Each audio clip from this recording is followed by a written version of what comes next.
嗨，大家好！大家看到啊，已经是一个大晴天了。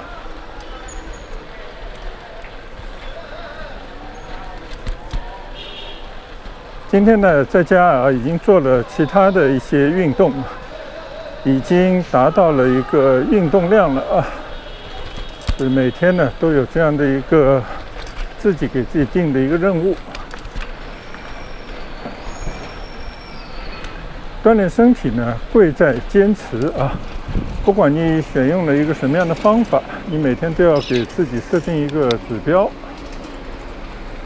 持之以恒啊！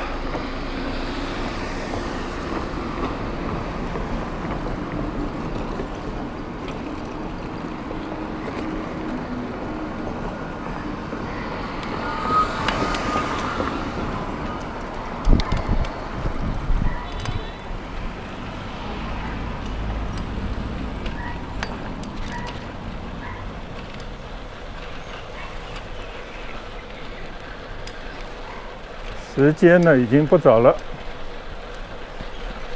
已经5点多的时候了啊。今天早上呢看天气预报啊，发现说广州啊4到5点呢是有50%下雨的这个几率，所以呢也确实是希望等到啊阴天或者是哪怕是啊冒一点下小雨的风险呢，还是抱有到外面来骑一骑的这样的一个愿望啊。到了4点多钟了，就发现这个天气啊，大概也很难再转阴了，所以趁着下楼来扔垃圾呢，干脆啊，就想到外面来骑一圈吧，就在窝村里面骑它个几圈，也是保持一下啊这个锻炼的延续。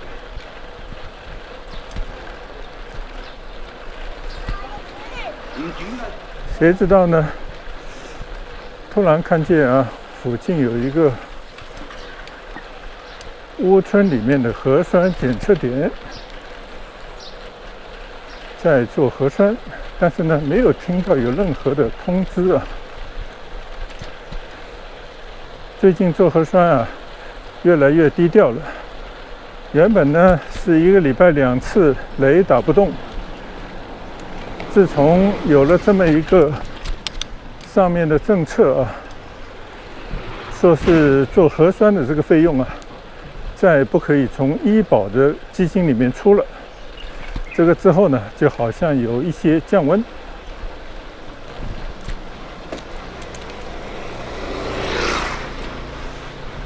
原本呢，我们这个窝村里面啊，最起码有6、7个核酸检测点，后来呢就变成了2个啊。后来又通知说必须要去街道那边做。那他没有这样的一个要求，大家呢也就没有了压力啊。我就感觉应该1个礼拜都没有做过了吧。今天不知道为什么下楼扔垃圾就发现啊，原来又有做核酸了啊，有做没做就做它一做吧。这样出行啊，刷码的时候呢，可能也会有用。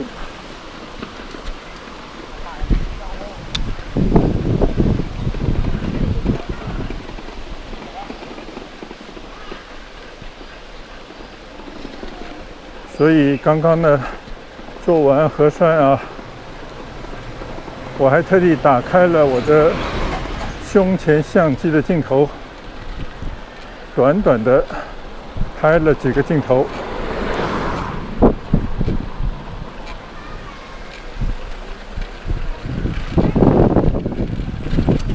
还真第一次啊，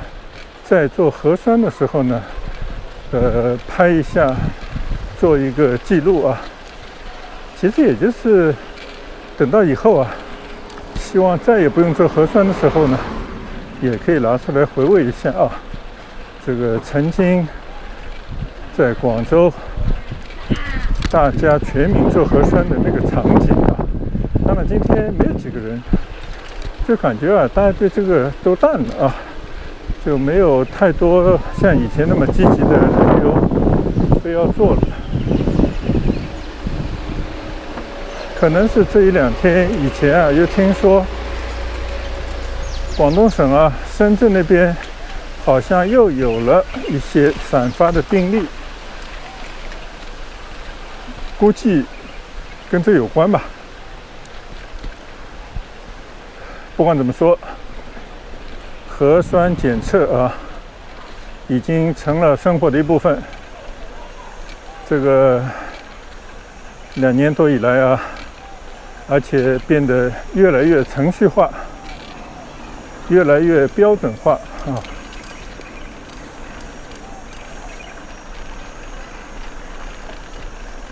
背后呢，有一些不为人知的一些逻辑啊，但是我们也没有必要去做一些过多的解读和揣测。毕竟普通老百姓啊，你又能怎么样呢？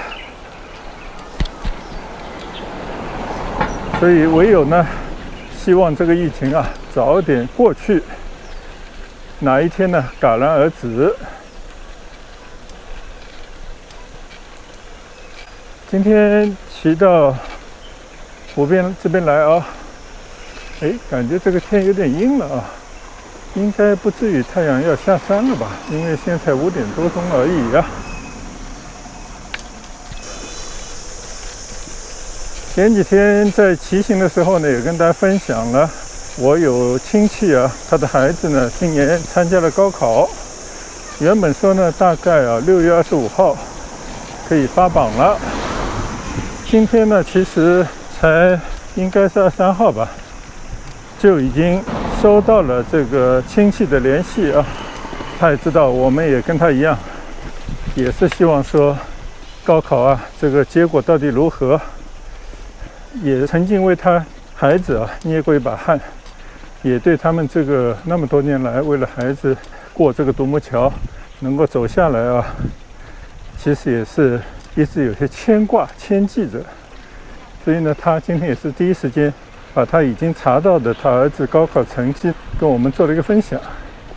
谢天谢地啊，成绩还是相当不错，远远呢高过一本的录取的分数线啊。至于具体能够进哪一个大学，选什么样的专业，那这个呢就看他们自己去应酬了，跟自己的情况啊，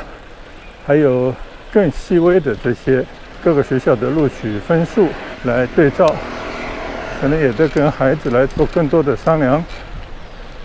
看看他到底是对哪一个专业啊是真正有兴趣。那前一阵子我们一起吃饭的时候呢，也聊到啊，我作为一个过来人，虽然高考离我们实在已经是很遥远了，40多年了呀，但是居然呢还能够对高考这件事情啊有某种兴奋，或者还保持着一些兴奋点，这个也让我很惊奇啊。老实讲啊，像我们这年纪的人就应该返璞归真了，很多的一些社会的热点也好，哪怕是很多人生当中该出彩的这种高光的时刻啊，对我们来讲大多数呢都已成过往，而且呢一般来讲啊也不会引起我们多少的内心的波澜。但是唯独这个高考啊，可能是每年都保持这种很大的张力啊，全社会呢都在关注。因为一个呢，老实讲，这是一个跃龙门的唯一的机会，特别是对于寒门学子啊，而且呢，这也是一个社会在这样的一个体系里面啊，多少还可以比较公平的择优录取的这样的一种模式。虽然说因为这样的一种独木桥式的模式呢，使得很多的学子、考生，还有他们的家长，大家呢都要齐心协力啊，拼搏很多年。我这位亲戚的家长真的就是这样子啊，可以这么讲，小孩除了读书以外呢，基本上啥也不用管，衣来伸手，饭来张口啊，都没有任何问题。所以呢，我们处于这样的一个社会里面，多多少少到了这样的一个高考的季节，那肯定呢也是啊，承受着全社会的这种关注啊，会耳闻很多这样的一些信息，看到很多这样的一些新闻，所以呢，我们当然也是第一时间啊，向我的亲戚还有他的孩子呢，表达了我们真诚的祝福。所以很不容易啊。虽然呢，并不像以前真的是考取进士、状元那样的，将来人生就是一路坦途。其实仅仅是一个人生啊，一个起点而已啊。但是呢，考虑到付出的太多，承受的压力太大，所以我想啊，接受一下亲朋好友的这样的一些祝福、祝贺啊。我觉得也是应该的啊。可能是我们毕竟来讲啊，离开这个高考这种择优录取的体系啊，已经很久了。对当年呢，自己怎么来填报志愿，怎么被学校录取，还有就是进到大学的那种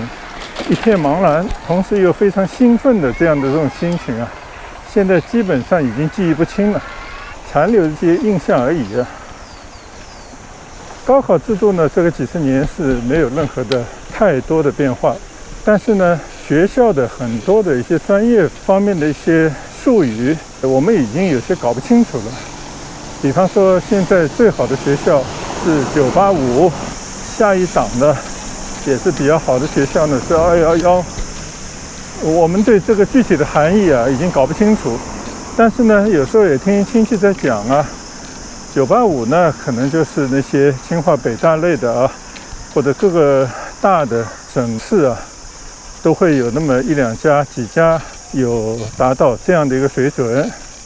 211呢，可能就更多一些，但是这些呢，就是高不可攀的。基本上来讲的话呢，如果说你能够进到211以上的这些大学，一路平平淡淡的读下来，将来找工作啊，基本上来讲就无忧，所以这也是大家为什么要争取一个更好的成绩，能够进入到这样的一个学校里面去啊。因为现在也是刚刚公布了一个考试的成绩而已，大概呢知道就是说本科录取的分数线，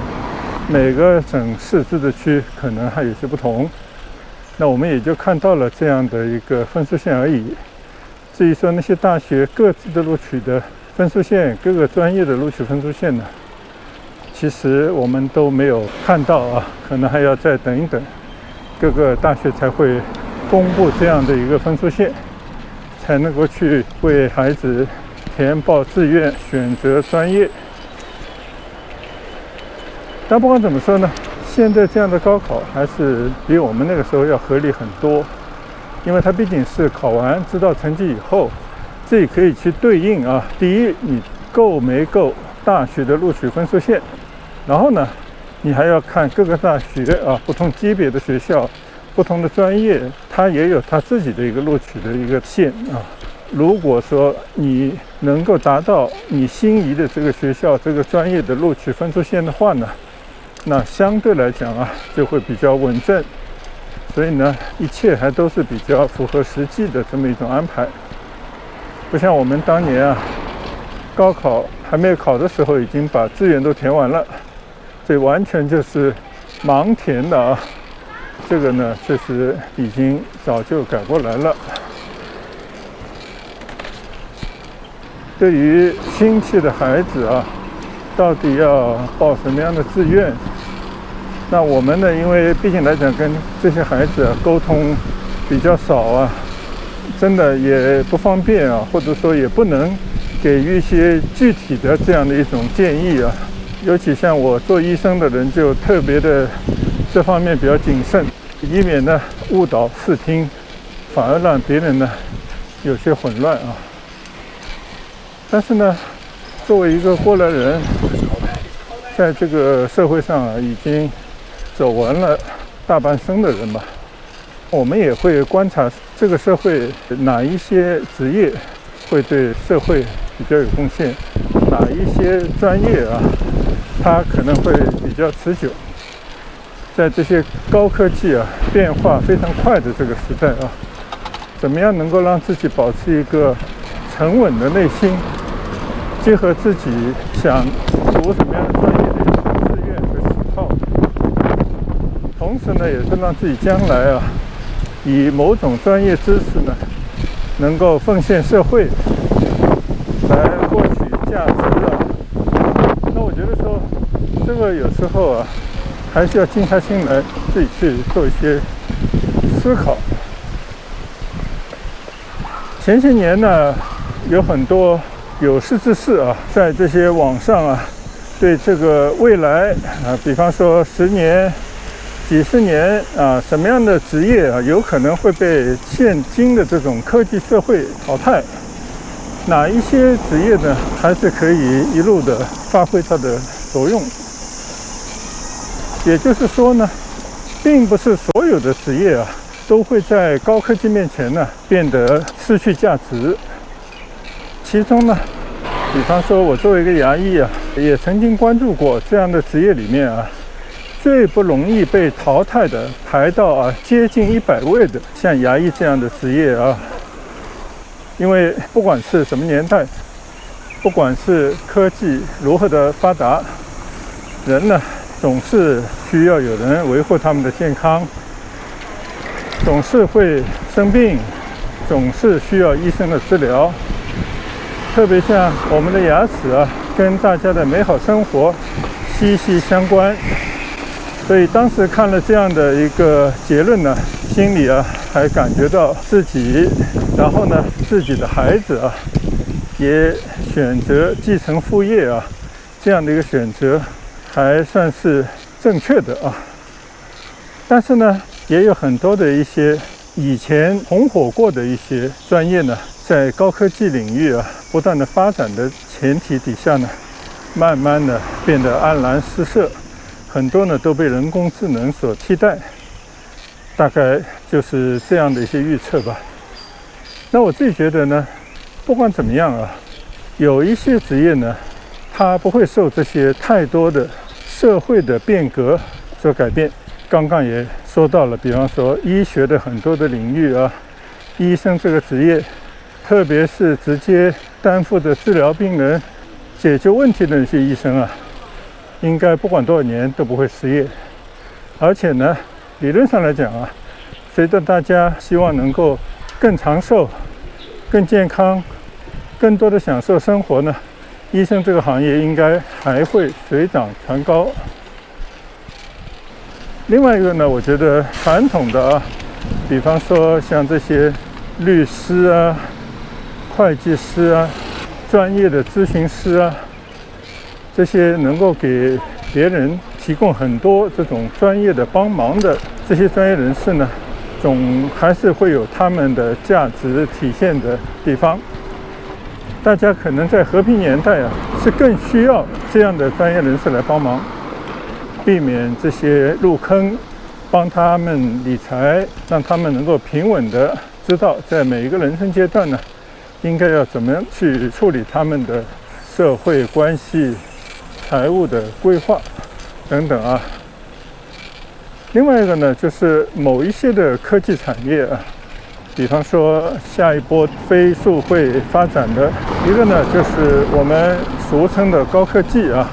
人工智能，就是把我们的大脑啊，还剩下的大部分的这个空间和能力呢，来挖掘开发出来。这个是一个非常大的一个挑战啊。现在的人类啊，虽然说比几千年以前的古人呢，已经聪明了不知道多少倍了，但是也就是区区的几%的这个脑细胞这种能力呢，得到了开发。所以人的聪明几乎是无止境的啊。人呢很聪明，就是他怎么能够去利用这样的一些工具，就比方说现在人类发明出来的一些超级的电脑、人工的智能等等的，再把人类的创新思想呢，能够得到更大的革命性的变化。这方面呢，应该是方兴未艾的。这些呢，往往就是西方的、欧美的这些国家这方面还是非常的领先。所以现在已经不是说什么学电脑那么简单，电脑只是一个运算的工具而已啊。现在实际上呢，是要让人的智慧啊，怎么能够通过一些人工智能呈现出来，让人的这个社会得到飞跃的发展，成为那样的一种推动力。同样啊，是由于这些高科技的发展呢，也催生了生命健康这个学科得到了极大的发展。前两天呢，专门去了生物岛，就是广州有一个大学生边上的一个小岛，原本叫关州岛，现在呢变成了一个生命啊、生物这些高科技的一个专业的园区。那个生物岛呢，从它整个的环境呈现的面貌和活力啊，应该是将来的希望所在。在这个岛上，我也看到了一些实验室，还有呢大的品牌的药厂，更多的呢可能是有很多的生物的一些工程啊，一些产品的研发等等。那我想呢，这个是符合人对生命、对健康这样的这种期待的。那么也是以后啊，达到一定好的条件的人呢，非常乐意去买单的最大的一个消费品。这些生物科技啊，应该是在相当长的一段时间啊，会成为一个专业的热点。理所当然的，从事这样的工作的专业人士呢，应该是会将来有更多的价值体现。这些呢，不管在哪一个社会啊，只要是一个文明的社会，只要是在一个经济发展的社会，大家呢都是会趋之若鹜的一些热门的专业。但是呢，有些事情呢，可能不同的国家和地区呢也会有些不同。前一段时间也看到了中国当代毕业生，就大学毕业生里面，据说呢有超过50%-60%的人呢，他们想要进入的一个领域啊，就是将来他们要不仅自己赖以为生，也是希望能够长久的有稳定的价值回报的这样的一个职业是什么呢？这个可能跟全世界都不一样，是公务员。也就是说，现在啊，不管你学什么样的专业啊，经过4年大学的本科，当然也有一些可能研究生毕业啊，最终大家的归宿或者大家的向往呢，在这个国家居然是要当公务员。这个后面肯定有他自己本身的必然的逻辑，也就是在这种官文化、官商关系、读书做官啊，几千年来的这样的一些传统的文化的影响。当然还有一些当今的社会的现象啊，这些不是我们三言两语能够说得清楚的啊。我们只是把这个现象拿出来说一说而已。所以最终啊，还是要看我们自己的孩子们，他自己内心到底想要什么，他对今后的人生的理解，他对价值体现的一种基本的认知啊，因人而异。我们作为长辈的就不应该去过多的去掺和在这个里面。我相信每个人都可以找到自己专业的人生道路啊。我已经骑行了我今天应该要达到的骑行的量了。今天呢，也是一边骑一下啊，保持一下我自己的训练的骑行锻炼的习惯啊。同时呢，也是应景，因为毕竟来讲，今天是一个高考成绩啊发榜的日子，正好呢也是有亲戚家里的孩子取得了不错的一个高考的成绩啊，所以我们在祝贺他的同时呢，稍做一些高考这些话题啊，包括填写志愿，将来什么样的一些专业才比较符合社会的发展。能有更多的这些价值体现等等的，做了一番小小的议论，也就闲着无聊泛泛一聊而已啊，让各位网友见笑了，请大家不必当真。我们的主要目的呢，还是为了骑行锻炼身体。那今天呢，我们就一边骑一边聊啊，就到此结束吧。最终呢，雨不但没有下来，天呢也没有阴下来啊，还是一个非常炎热的一个气温底下骑了一圈回来。那我们就在这边说拜拜，谢谢大家的观赏，我们下次再见。